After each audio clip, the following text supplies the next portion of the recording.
Hello, I don't have a dance, unfortunately, but here we go. Purpose-driven life. Every person wants to be known for their purpose. They want to be known by what they do. They want to be known for what they are achieving in life. How do you know if you're succeeding? How do you know if you are successful?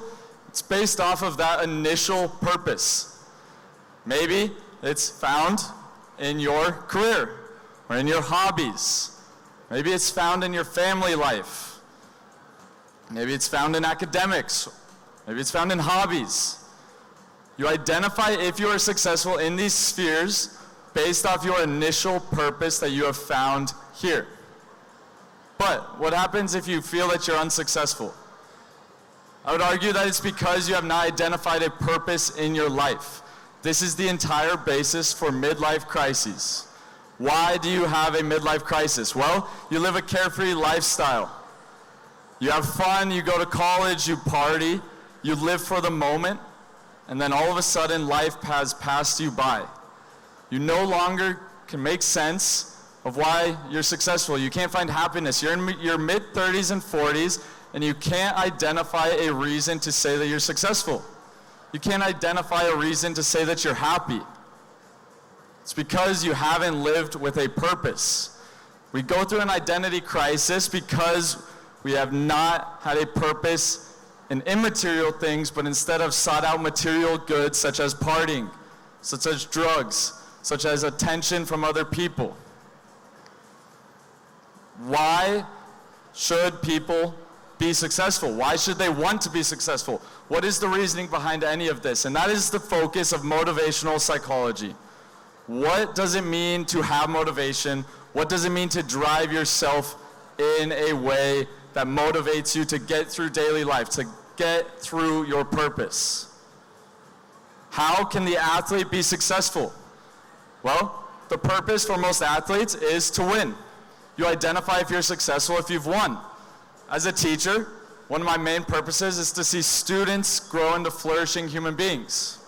How do I know if I'm successful? Well, I judge their character. How do they treat their teachers, their helpers, their drivers, their classmates, their parents, the people here at the mall, every person of their life? How do I know that? I identify if they're successful based off of their initial purpose. Motivational psychology is focused on this, and it comes from cognitive psychology. What is it focused on? It's focused on purposeful planning. How can you be successful? You need to have a purpose in life, and you need to plan for that purpose. How can I get the athlete to be successful? I can plan. How can I get the teacher to be successful? They can plan. How can a mother of 3 that is 32 and is currently going through a midlife crisis be successful? She can find a purpose and plan to achieve that purpose. And that is what cognitive psychology is focused on. But what does that look like? And this is what I'm focused on today. It is a theory called the mindset theory of action phases. This comes from Peter Golitzer and Heinz Heckhausen.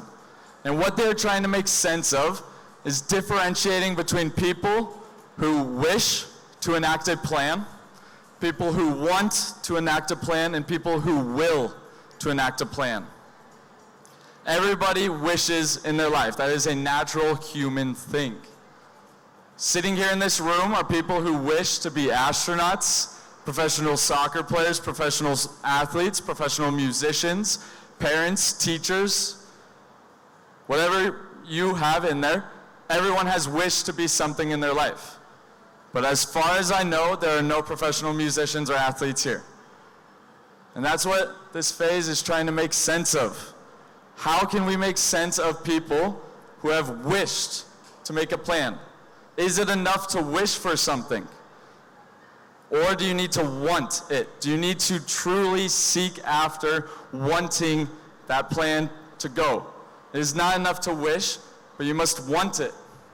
You must seek after that purpose, have an innate drive. But is that enough? MTAP answers with an emphatic no. Why might they do this? Well, what they would say is that there are 4 action phases to go after wanting something. You need to want to make a decision. You need to want to succeed at what you are doing in life, whatever that purpose you have identified is. And the first phase that they come up with is called the pre-decision phase. The person here needs to decide and set preferences between desires and realistic goals. It's unrealistic for myself to be a professional golfer, to be a professional soccer player, to be a professional basketball player. Input whatever you feel there. So I settled on being a high school psychology teacher. This was exactly the purpose that I found in life, because it's fulfilling and it achieves a greater sense for me as a person. I love psychology, I love these students, and I love pouring into them. And it's a realistic purpose for me. It was unrealistic, as you can see by my height, to be a professional basketball player. But it was completely realistic in this pre-decision phase to be a high school psychology teacher in this wonderful country of Indonesia. But is that enough to just decide if something's realistic? No. You need to then continue further. And the second phase of this theory by Goltzer and Heckhausen is called the pre-action phase. Now, what is this focused on? It's focused on determining what goal-directed actions need to occur. Say that you're a high school student and you want to have a certain career and you want to get into a specific college. You need to identify what it takes to get there. Maybe you need to take specific classes that focus on your major. You need to start talking to admissions counselors or high school guidance counselors. You need to take the SAT or the ACT or the CLT. Prepare for your quote-unquote daunting IB exams. You need to seek after something that prepares you for that purpose. You need to take goal-directed actions. And that is what this pre-action phase is focused on, is what do you need to do to achieve your purpose.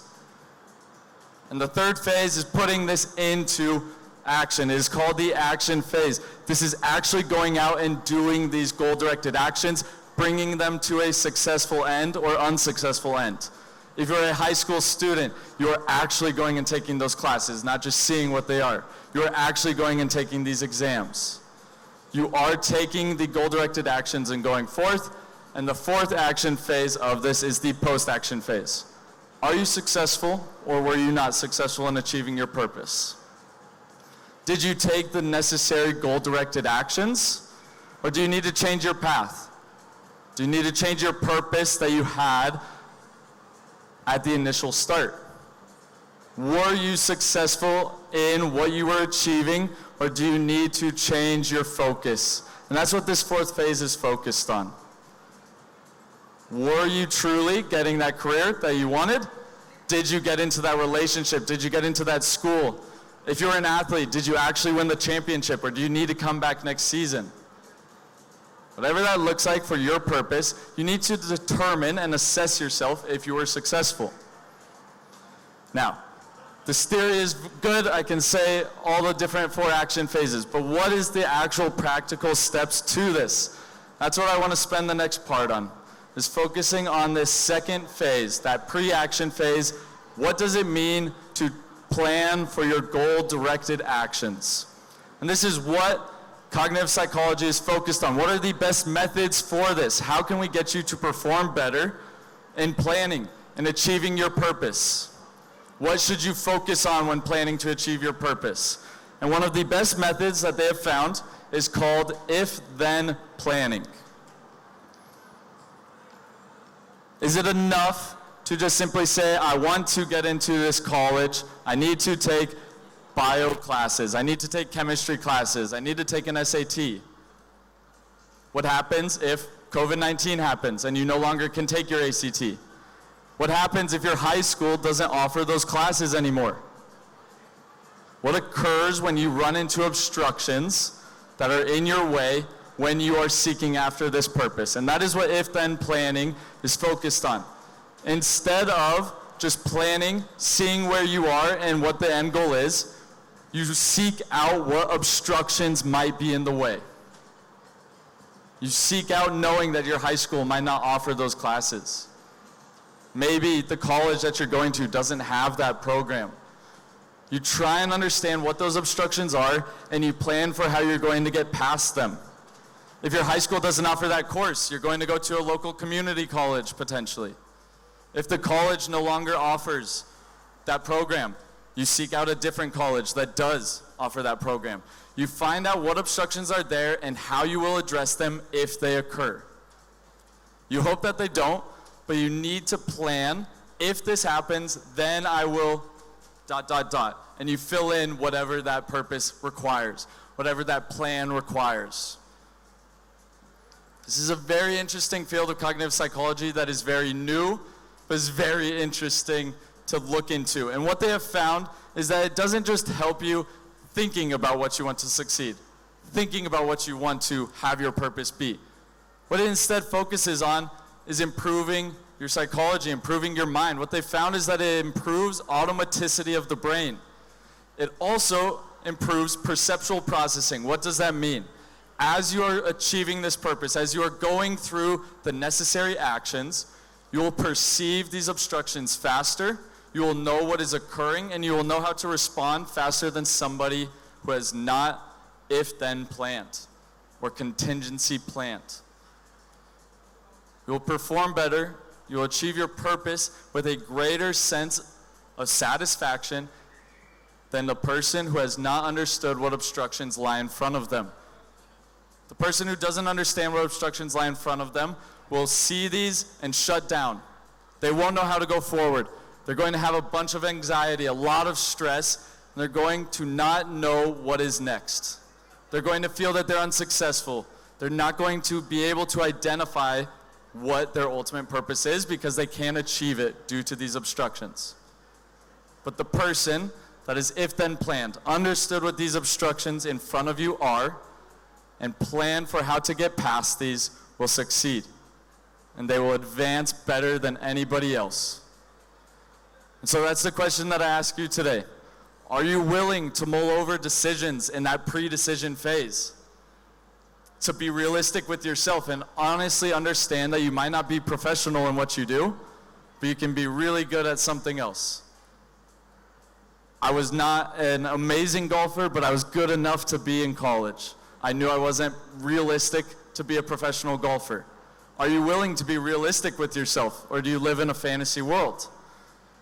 In that pre-action phase, are you willing to plan and take time out of your day, out of your life, to think about these obstructions, to think about what's in front of you, to think about what your life should hold at a future point?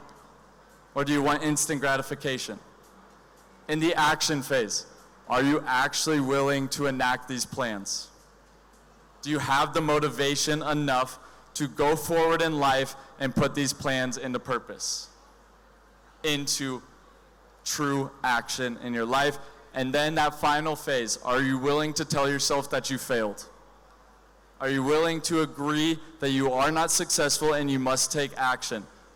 Are you willing to agree that you are successful in whatever that purpose you are focused on is? Maybe it is graduating from high school or from college. Maybe it's winning a sport. Maybe it's making a lot of money. I don't think that that ultimately provides you a final purpose, but for the short term, that can be a purpose. What obstructions lie in front of you to get there? To work out, to buy a house. What obstructions are preventing you from being able to do this in this moment, and how will you get past it? It is not enough to just say that we have a purpose. It is not enough to just say that we want to live for something greater. You need to plan.